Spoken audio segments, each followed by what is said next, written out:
السلام علیکم ورحمۃ اللہ وبرکاتہ۔ رمضان المبارک کا استقبال کیسے کرنا چاہیے؟ رمضان کی برکت میں حضور صلی اللہ علیہ وسلم کے خوبصورت انداز کیا تھے؟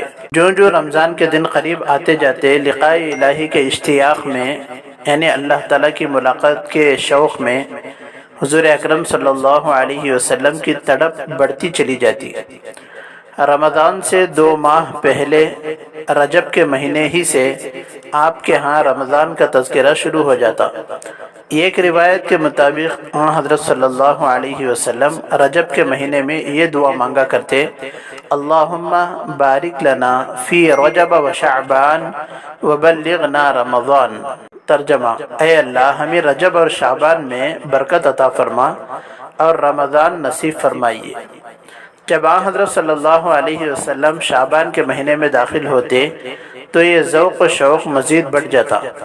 آپ کے شب و روز گویا رمضان جیسا رنگ اختیار کر لیتے، گویا رمضان کی برکات سے بھرپور طریق سے فیضیاب ہونے کی خاطر حاصل فرما رہے ہوں۔ ام المؤمنین حضرت عائشہ رضی اللہ تعالی عنہا فرماتی ہیں، رسول اللہ صلی اللہ علیہ وسلم شعبان کے مہینے میں اس قدر نفلی روزے رکھتے کہ ہمیں محسوس ہوتا گویا اب مسلسل روزے رکھتے چلے جائیں گے، اور جب روزہ رکھنا چھوڑ دیتے تو ہمیں لگتا کہ آپ مزید روزے نہ رکھیں گے۔ نیز آپ بیان فرماتی ہیں کہ میں نے رمضان المبارک کے علاوہ رسول اللہ صلی اللہ علیہ وسلم کو کبھی پورے مہینے کے نفلی روزے رکھتے نہیں دیکھا۔ جتنے روزے آپ شعبان میں رکھتے، میں نے کسی مہینے میں اس سے زیادہ روزہ رکھتے ہوئے آپ کو نہیں دیکھا۔ آپ شعبان میں اس کثرت سے روزے رکھتے کہ بعض احادیث میں کان یصوم شعبان کلہ کے الفاظ مرقوم ہیں۔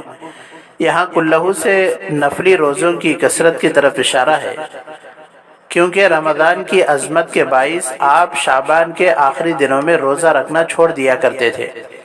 حضرت عائشہ رضی اللہ تعالی عنہا سے روایت ہے، میں نے رسول اللہ صلی اللہ علیہ وسلم کو کبھی لگاتار 2 مہینے روزے رکھتے نہیں دیکھا، یہاں تک کہ آپ شعبان کو رمضان سے ملا دیتے۔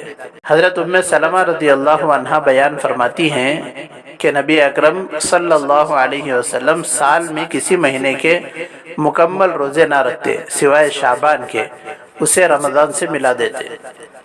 بس یہ بھی استقبال رمضان کا ایک طریق تھا کہ آپ اس مبارک مہینے میں داخل ہونے کی تیاری کے پیش نظر نفلی روزے رکھتے چلے جاتے اور روزے رکھتے رکھتے ہی رمضان کے مبارک ایام میں داخل ہو جاتے۔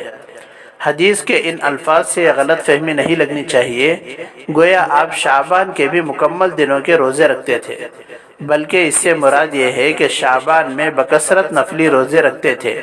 صحیح مسلم کی روایت کے مطابق آپ صلی اللہ علیہ وسلم صحابہ کو بھی شعبان کے مہینے میں روزہ رکھنے کی ترغیب دیتے۔ حضرت عمران بن حسین رضی اللہ تعالیٰ عنہ سے روایت ہے کہ رسول اللہ صلی اللہ علیہ وآلہ وسلم نے ان سے فرمایا، تم نے شعبان کے اول میں کچھ روزے رکھے؟ انہوں نے کہا نہیں۔ آپ صلی اللہ علیہ وسلم نے فرمایا، جب تم افطار کے دن تمام کر لو تو 2 دن روزے رکھ لو۔ استقبال رمضان کا ایک اور انداز، حضرت صلی اللہ علیہ وسلم رمضان کی آمد کے پیش نظر شعبان میں بکثرت روزے رکھتے، لیکن اس بات کا بھی خاص خیال رکھتے کہ ماہ رمضان کی انفرادیت و عظمت قائم رہے۔ اس سلسلے میں آپ نے ہدایت فرمائی، لا يتقدمن احدكم رمضان بصوم يوم او يومين، یعنی رمضان سے 1 یا 2 دن پہلے روزے نہ رکھا جائے۔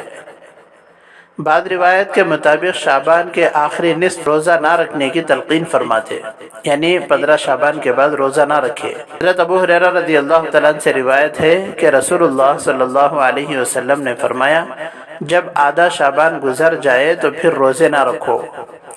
ان احادیث سے معلوم ہوتا ہے کہ رسول اللہ صلی اللہ علیہ وسلم کی منشاء مبارک یہ تھی کہ شعبان کے مہینے کو رمضان میں داخل ہونے کے لیے روحانی اور اخلاقی تربیت کرتے ہوئے گزارا جائے، لیکن رمضان کی آمد سے پہلے روزے رکھنے چھوڑ دیے جائیں تاکہ فرحت و بشاشت اور صحت مندی کے ساتھ رمضان میں داخل ہو سکے۔